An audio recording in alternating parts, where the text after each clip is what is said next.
Hey, good morning, Duval. How are you guys? Yeah, this service, way more awake than the first service. So already I can tell this is going to be a good time. I'm so glad to see you guys. My name is Lance, as Jared said, and I have had this circled on my calendar for a while, and I have been excited to come see you guys. This is really fun to be here. And from the looks on your faces, I'm more excited than you are, but that's okay. That's okay, I get it. Jared is, he's the best, isn't he? I mean, he's just the best. He's just the kindest human being you'll ever meet in your entire life. He's the type of guy who would see a spider inside and I would kill it, but he would make it a little nest and bring it outside. Does that just feel like his character? He just loves people, and it's just beautiful to see. I'm really glad to be here, though. We're continuing the series we've been talking about called Summer Playlist. And the good news about this series for me is that you really talk about whatever you want. It's an opportunity where we get the chance to just really speak about whatever God's maybe putting on our heart or something we're excited about. And one thing I have been excited about is ideally what we see in the summer. And what we ideally see in the summer, the Pacific Northwest, is those long, beautiful, sunny days. Now, today, obviously, just decided to wreck that for my illustration, but I think all of us know that those days are maybe around the corner. Maybe we've experienced a few of them already, but just a few weeks ago, it was the summer solstice, and man, wasn't that a beautiful day? We had 16 hours, people, of sunshine, and it was glorious. It was unbelievable. We all got vitamin D. You just look happier.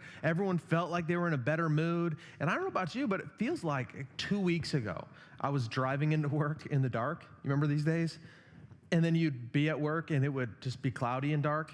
And then you'd drive home and it would be dark and sad. And you're just thinking, is the sun ever going to rise again? Is this God still faithful? And then the summer solstice hits out of nowhere and we get these long, beautiful summer days. And here's what I know about long days. It's something we can look forward to, but at the same time, if you and I are having a conversation in the evening, we get done with dinner and I ask you how your day has been, and you look at me and you say, it's been a long day, it doesn't usually mean a good thing, huh?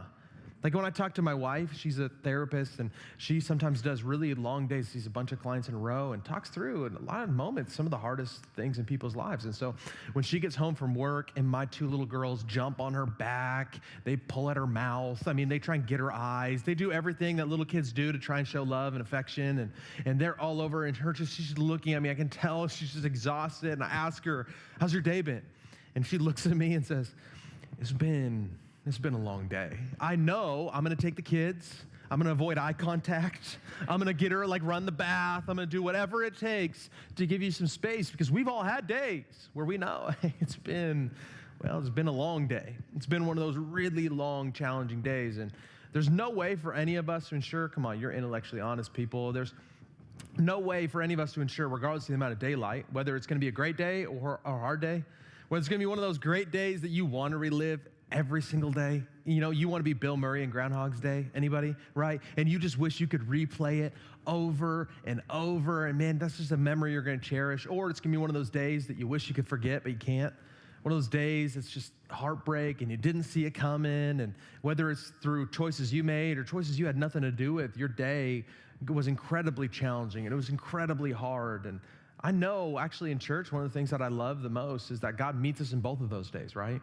That he meets us in the great days when everything's going really well, when everything's on cloud nine and you just feel like God is close. And we talk about that a lot in church. The Bible talks about it a lot. And the good news for us, even though it may not feel like it in the moment, is the Bible actually talks about the other days too, the days that are incredibly challenging and frustrating, the days that you feel heartbroken, you feel lost. Whether you feel like you're on the mountaintop or the valley, whether you feel like you're invincible or you feel defeated, God is really in both camps. And I love speaking those messages too.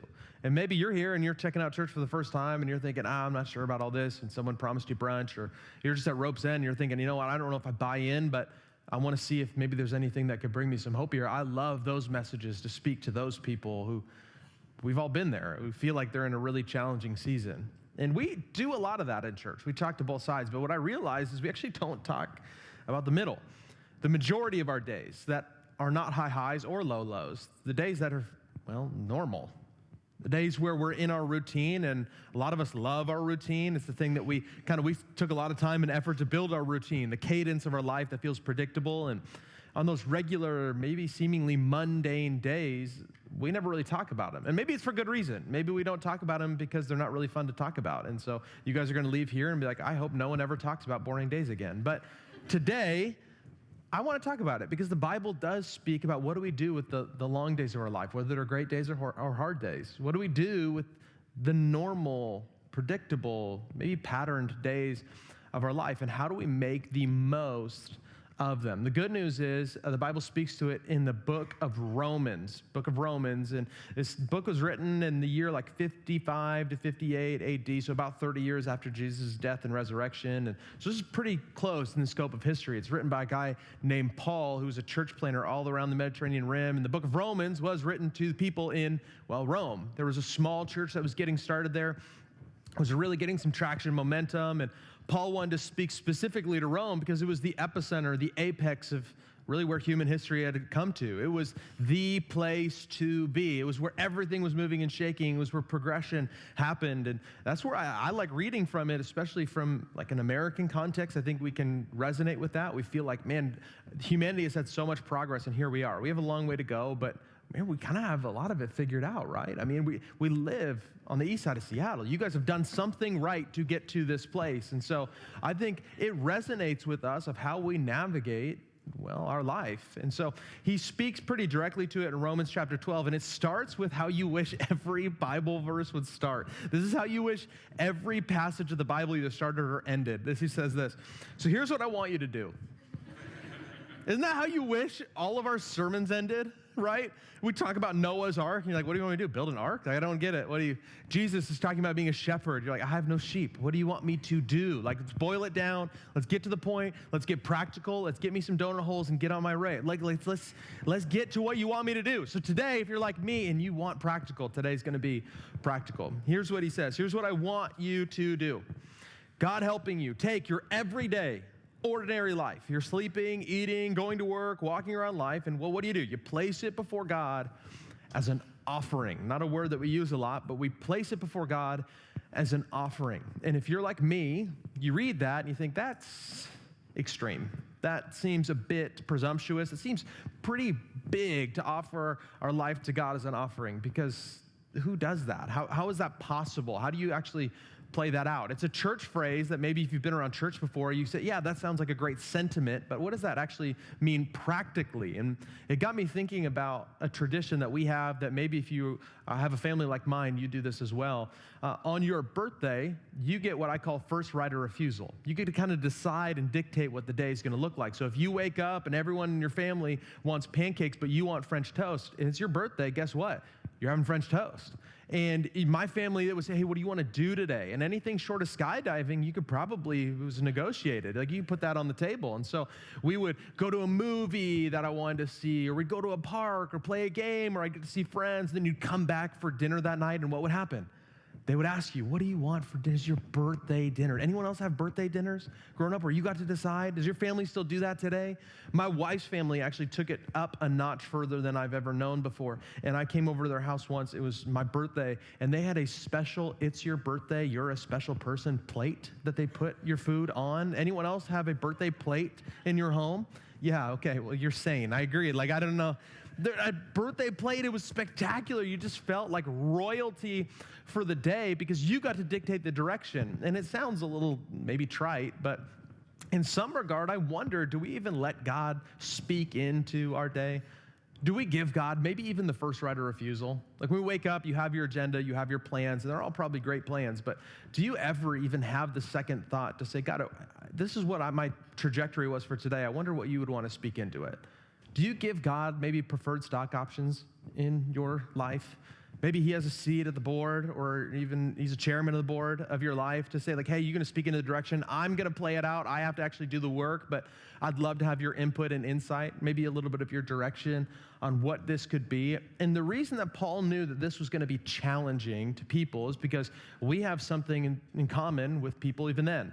In fact, we have something in common as humans that's been true through human history. It's been true regardless of your background, where you grew up, socioeconomic status, all of it. We all don't like to be told what to do. We all don't like anybody in control. We want to be in control of our lives. We want to hold the steering wheel of what's happening. And so when Paul says, would you offer your life, your everyday waking up, going to work, day in, day out life to God as an offering, we tense up. We get uncomfortable. We think that's a neat idea, but come on. I've done okay. You think to yourself, outside of some moments that maybe I'd go back and change, things have gone all right. You know of a few people in your life that you're thinking they need to offer their life to God as an offering because their life is a train wreck. God can work some magic with them, but I'm actually doing okay. So God, why don't you work on doing them, do a dream life makeover, and I'm going to be just fine where I'm at. But to all of us, we have this invitation. And here's what he says next that I think can be especially challenging to all of us. Embracing what God does for you is the best thing that you can do for him. Don't become so well adjusted to your culture that you fit in without even thinking. Instead, try this. Fix your attention on God. As a result, you'll be changed from the inside out. As a result of fixing your attention, of taking your time and offering your life, something's going to change and things are going to begin to negotiate. And there's a phrase in there that we just read over really quickly, but it struck me and it's frustrated me, and I actually didn't really like it very much. It says, don't be so well adjusted to your culture that you just fit in. And to be candid, I like fitting into the culture. I like it. I think in a lot of ways it makes sense because we've all seen people who don't. We've all seen people who don't have the self-awareness to fit into what everyone else is doing, and you look at them and you think, oh, it's just painful. I hope I'm never in that position. How do they not understand that what they're doing is so culturally out of context? It's happened to me the other day. I was getting ready to go on a flight, and I do what all of us do. I get to the gate a little bit early, and I look around and survey the people who are at the gate to kind of see, okay, who am I going to be trapped with for this next few hours, and who am I going to be stranded with, and I hope I'm sitting next to you, and definitely not you, and not you, and I don't want to sit next to you or near you, but I'd take any of them, and you start taking your mental draft picks, and you look around, and we all do it. We look around and we think, okay, we're going to be in this together, right? We're going to be in this together. And I walked up to the gate, and the people, there was just this tenor of concern. There was just an atmosphere of tension as immediately when I walked up, and it took me 2 seconds to realize why that was the case. There was somebody sitting at the gate with their phone, making a phone call on full speakerphone at the gate in public. And I'm looking at them, and everyone's looking like, how do you be so self-aware that you're using your phone on speakerphone, everybody can hear what's going on? It's just like, put some headphones in, do something, take it, walk away, do something with this, but it's kind of uncomfortable because we're all just in this with you whether we like it or not. And what was more concerning is that there was a travel companion with them who didn't say anything, who was just minding their own business. And I think, how can you be so naive? And I learned how they could be so naive when said companion, I can't make this up, opened up their laptop and played a movie on full volume at the terminal, at the gate, just sitting there, full volume, playing a movie. And everyone is stunned. We're shocked. We're thinking, how is this possible? How do they not understand that this is not within the social parameters of acceptable? And immediately you see these things and we laugh and we get uncomfortable and you think to yourself, the same thing I do. Man, I hope I never do that. I hope I never walk against the grain in a particular way. It's like the first time that maybe some of you have ever walked into church. I remember I didn't grow up in church, and the first time I came in, I was thinking to myself, what do I do? Do I take my shoes off? Do I look at people? What do we do? Is someone talking? Do I listen? We have little wafers and communion. Is there juice? Is this wine? Is this fun? I don't know. Like, what are we doing? Is this a cult? We're not really sure. So anytime you walk into a new environment, you're filled with tension, which is a lot of times okay. It teaches you the norms of the people around you. But in this verse, and I think in a pretty kind way, Paul's saying, when is the last time you took inventory of whether or not the people around you are leading you in the path and direction that God has for your life? When's the last time you stopped and took a pulse and said, you know what, I think this is what God has for me, or maybe this isn't at all? And one of the clearest way we can do this is the way that society frames success, which in a lot of contexts is really great. There's some good stuff to it, but I wonder if as Christ followers, we're called to redefine what winning looks like, what success looks like. And I was confronted with this recently when I saw that we're having our kids' summer camps. There's kids' camps coming up where your kids, think about this, your kids, you're going to get to drop them off here in this building.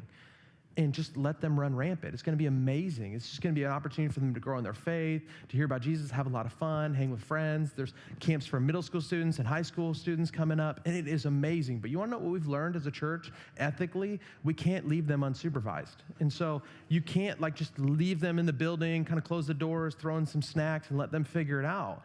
We have to have adult volunteers here. And so catch this, there are people that are crazy enough that are sitting in this service with you, that are a part of this church, that are going to take a week of their life and devote it to your hellion children. That's what they're going to do. Think about that. And my guess is, I haven't taken a poll, but my guess is that they weren't thinking to themselves as they looked at the calendar, you know what, I have too much paid vacation time, and I'm tired of going to Chelan or Hawaii. I'd rather be here with children. That's what I'd rather be doing. And they didn't think to themselves hey, there's a middle school, high school camp coming up. That's fine. I would love to invest my time, effort, and energy because I have too much of it and I'm bored. I think they did it because they saw value in the faith of the next generation. They decided whatever it takes, whether it takes my time, whether it takes vacation, whether I have a little bit less, it's going to take my resources, it's going to take my attention and focus and energy. It's going to take all those things that I could be leveraging to go make money or do something else or go get some rest. It's well-deserved. But instead, I'm going to leverage it for the faith of the next generation. That's people who have redefined winning, and that's the type of people that I respect, and my suspicion is you do too. It's the people who have not gotten so well-adjusted to culture that everyone else tells them what to do. They decide to do something else. It's the parents. It's the parents in the room or grandparents in the room that even though they have plenty of extra stuff they could be doing, they decide to invest in their kids. Because remember those beautiful years, parents, before you had kids? Everything was fancy-free and fun. The trips you could do when you wanted to. Remember you had hobbies? Man, wasn't that fun? Remember when you had joy in your life? That's a little bit extreme, but... Remember those moments where you could kind of just do and navigate however you wanted to, but ultimately the people that you respect are the people who gave up some things to spend more time with their family, who said, yeah, I could take the other promotion, I could do the extra thing, I could be gone a lot more, I could travel some, I could go on those golf trips, but at the end of the day, I'm going to take this time, I'm going to invest in my wife and my kids and my husband, whoever it is, and I'm going to invest in them because, well, I've redefined what winning looks like. And those are the people that you and I respect, and those are the things that I think Paul is getting to when he says, let's not just embrace what everything around us looks like. Here's another translation of that same verse. It says this, embracing what God does for you is the best thing you can do for him. Don't become, nope, I'm reading it the same way. Here we go, one more time. Don't copy the behavior and customs of this world, but let God transform you into a new person, changing the way that you think. Then you will learn, this is so good, this is what all of you have been looking for. You'll learn God's will for you, which is good and pleasing and perfect. Isn't that what we all want? To know God's will? Isn't that the thing that keeps you up at night, is wondering, am I in the lane that God has for me? Isn't that what you're wondering? And if you're here and you're not convinced yet, you're not a Jesus follower, that's okay. Actually, I think this is a great church for you to come and explore that. I really do. I think you picked a great place. But if you were to take the mental leap and say that there is a big, capital G God who created everything, who has a plan and purpose for your life, that's good, pleasing, and perfect, wouldn't you want to know it? Wouldn't you want to know what it is? And maybe it would just take the humility to say, God, I don't want to control everything, but I want you to be a part of my day-to-day life. He knew this wouldn't be easy, so he gave us a little bit of an insight on what to do next. It follows and says this, readily recognize what he, God, wants for you and quickly respond to it. Readily recognize. If you want to start to figure out what this looks like, readily recognize what God wants for you and quickly respond to it. I think the biggest indicator of spiritual maturity for me, from my point of view, is not necessarily how much of the Bible you have memorized, even though that's really neat, or how many times you've read the Bible. That's awesome. How much head knowledge you have. Really, it's beautiful. You should keep pursuing that. But I don't think that's it. I think the beautiful part of our faith is what we actually put into practice. I think it's less of the head knowledge that we have and more of what we actually do with it. We trick ourselves into thinking that one day we're going to die, go to heaven, they're going to hand you like a sharpened number 2 Ticonderosa yellow pencil, and you're going to take a test. I don't think that's what it's going to look like. I think spiritual maturity, the people that I respect, that I look at and think, man, that's the person I strive to be in my faith, is the people who have the shortest amount of time between what they think God is speaking to them and what they're willing to do. Like that, the amount of time that we can shorten right there, man, that is what faith looks like. That's what trusting God looks like. And really at the end of the day, if I was going to boil it down, I think you could say this. If you want to know God's will for your tomorrow, you should start with his will for your today. If you want to know God's will for tomorrow, which we all do, you should probably start by doing his will for today. And if we do that, I think it just gets so practical in our day-to-day lives. From here, in the rest of chapter 12, Paul unpacks a number of practical things that we can do with our day-to-day lives. And so for the next 3 or 4 hours, I want to walk through what Paul taught. Like 6 of you laughed. The rest of you are like, I want Jared back now. Like, this guy's the worst. No, I only picked 3. I picked 3 things. I'm going to go through them quick of what I think you can do practically to start to work through maybe what we can do with our day-to-day lives to see God begin to move. And the first one, I think, hopefully is refreshing to you as it is to me. And here's what it is. Do what you do best. Do what you do best. In church, I think in Christianity, maybe especially, we think that in order to do things faithfully, it has to be really uncomfortable, hard, challenging, and painful. We're thinking the more uncomfortable, the more I hate it, the more obedient it is, and the more God loves it. I don't think that's true. Here's what we see in Romans. In his grace, God has given us different gifts for doing certain things well. So if God has given you the ability to prophesy, speak out with as much faith as God has given you. If your gift is serving others, well, then you should serve them well. If you're a teacher, teach well. If your gift is to encourage others, guess what? You should probably be encouraging. If it's to give, then give generously. That's what God's given you to do. If God has given you leadership ability, take the responsibility seriously, steward that well. And if your gift is showing kindness to others, wouldn't you know it, you should do it gladly. Do it gladly. Listen, if you're here and you hate people, like you don't even like being around people, you wish you could be watching online, you're mad you're not. But if you hate people, you got an angry face naturally, you don't like being around people, don't be the greeter at the front. You don't want to be there. Jared doesn't want you there. No one in this room wants you there. So don't do that. Don't do that and think, man, now I'm really doing it for God. Like, that's not it. If you can't keep rhythm, like if it's like just the Lord bless you in a lot of ways, but it is not musically. And we tell you to clap with the worship team, and everyone starts clapping, and you're looking around trying to like time out people's hands, and you just can't do it. It's just the next step for you is not to say, okay, I'm going to use my gifts for God's kingdom on the stage. That's not it. Just please don't do it. Please don't. Please don't. No one wants that. I don't want it. You don't want it. Nobody likes it. It's not going to be a win. If you're in here and you're afraid of kids, they can smell it on you over there, okay? Don't go over there. Don't volunteer for kids. Like, I hate them, and I'm afraid of them, and I don't like them, and they make me clammy and uncomfortable. Nobody wants the clammy, uncomfortable person over there. Don't do it. Find your lane and excel in it. I'm telling you, the conversations that I have with you guys, stand out in the lobby at all of our different campuses, it is amazing to hear the gifts that God has put in your life. I sit there and I just listen. I think, man, you are leading what? You're doing something incredible. You coded what? You did that is incredible. Your creativity, your thoughtfulness. You did what? Oh, that is amazing. Hold on. Tell me more about your parenting strategies. I don't have that naturally. That's incredible. The way that you do that. I learned so much from you guys when I see you in your lane doing what God has gifted you to do. So it's not the biggest step of faith that you can do to do something you hate. I think the greatest thing you can do for God's kingdom is do what he gave you to do incredibly well. Incredibly well. I think God's glory is seen in our weaknesses. That's true. But I think God's generosity is seen most clearly in your giftings. When you do them publicly and you do them with excellence, whoa, the whole world stands up and takes notice and think you couldn't have done that on your own. And a question that I don't think we ever really ask ourselves is, where has God disproportionately gifted you? What if you just sat with that for a minute? Where has God disproportionately gifted you? Because I know there's a lot of ways.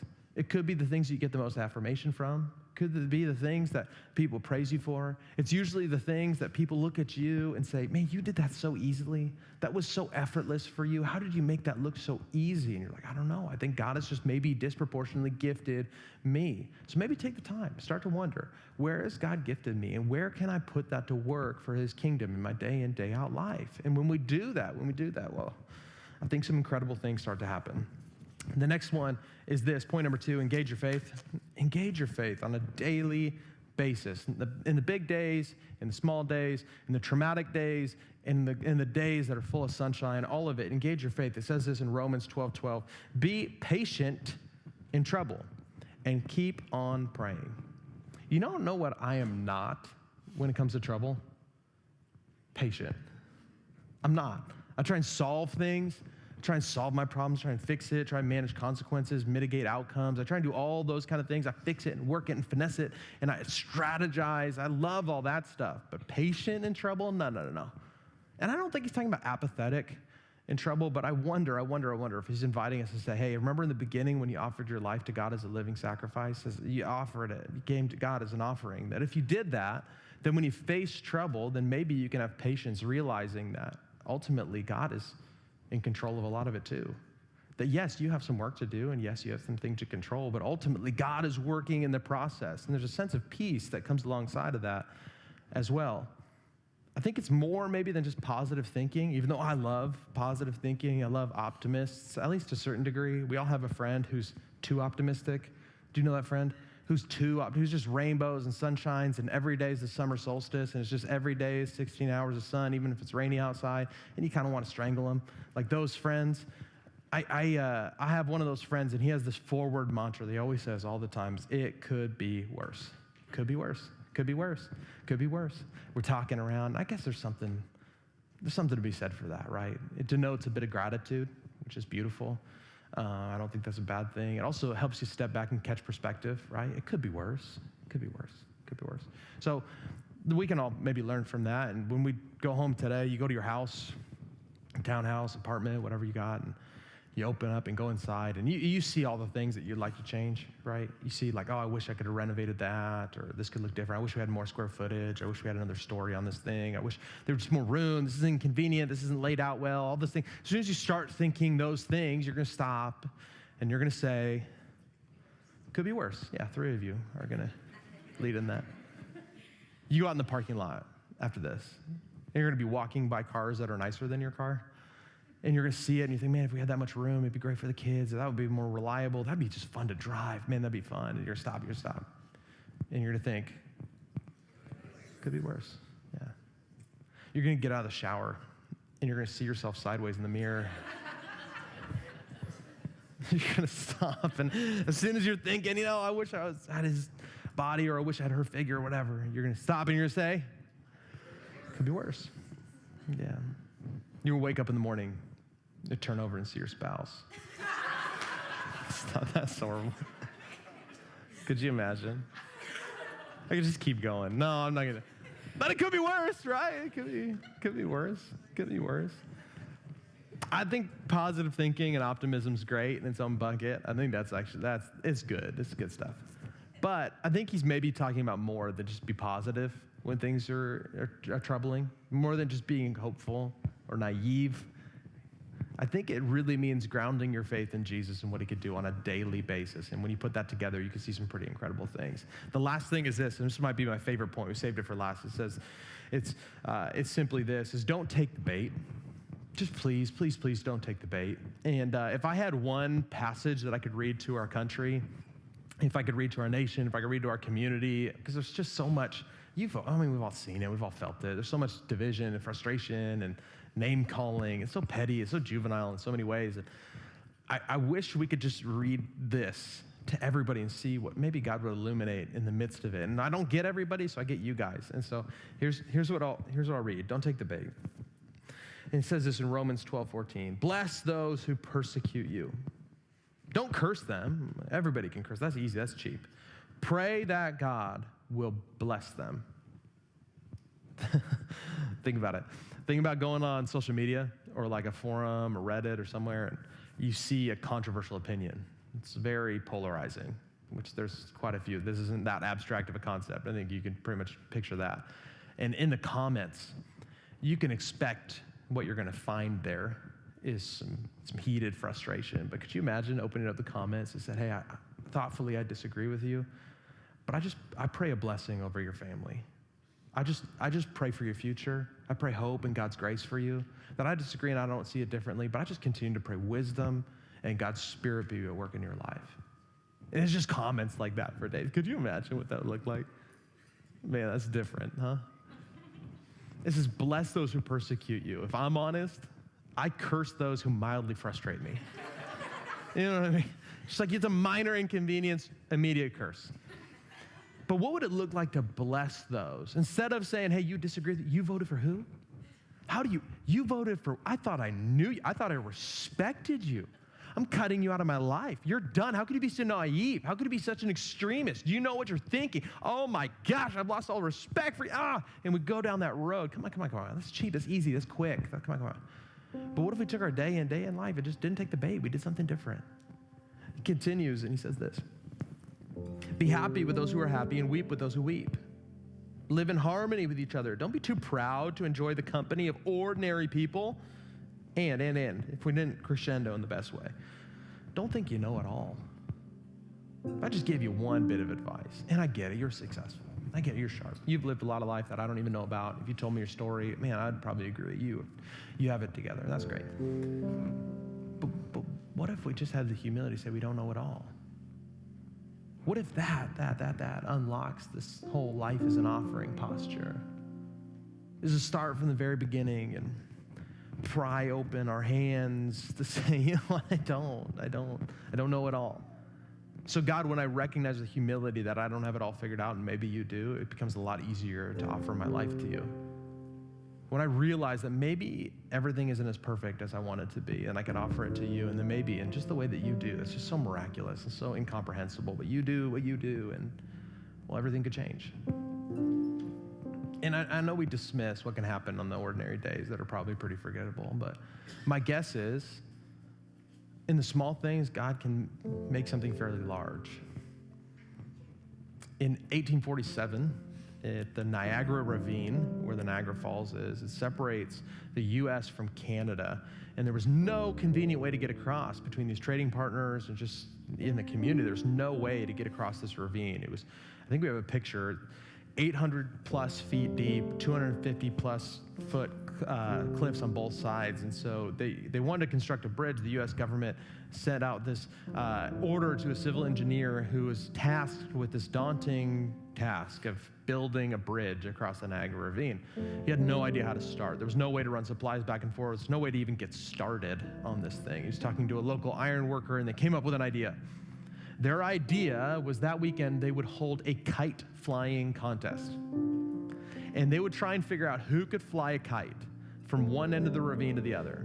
Who could fly a kite from the U.S. all the way and land their kite in Canada. After hours and hours and hours of trying, wouldn't you know it, a 12-year-old boy won the contest. Flew a kite for the first time over the ravine, won a whopping $10 prize, which at the time, adjusted for inflation, is probably a lot of money, you know? And he celebrated, everybody celebrated, that was all neat, and then they walked away and said, well, now what? And the civil engineer knew this. He got to the other side, and on that simple kite string, he tied a stronger rope and pulled it across. The next day, on the other side, they tied another rope and pulled it across. Day after day, a stronger rope was pulled across this ravine, and after months and months and months, finally, they had the tensile strength to have one strong rope and cable across. In the years that followed, they built what was at the time the most sophisticated tension bridge in human history from a kite string. It was able to hold an over 100-ton locomotive that could cross this ravine that was uncrossable, and it started with a kid flying a kite. How great is that? Something so simple and so easy. And I wonder for us.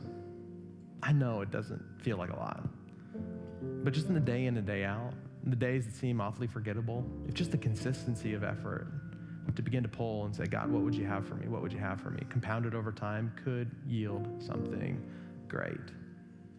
And this is more than, come on, just like get 1% better every day.